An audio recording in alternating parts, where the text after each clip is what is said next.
ባባ ፈታ እያልሽ ነው? አዎ ፈታ እያልኩ ነው። አትናም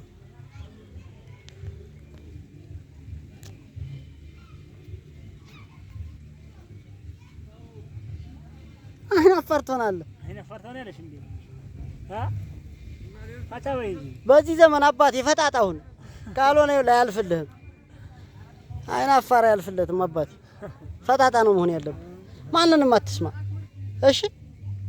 ማንንም እንዳሰማ የራስን ህይወት ብቻ ነው መኖር ያለብህ አባቴ። እንዳሰማ ከሰማህ ወደ ኋላ ነው የምትቀረው። እንዳሰማ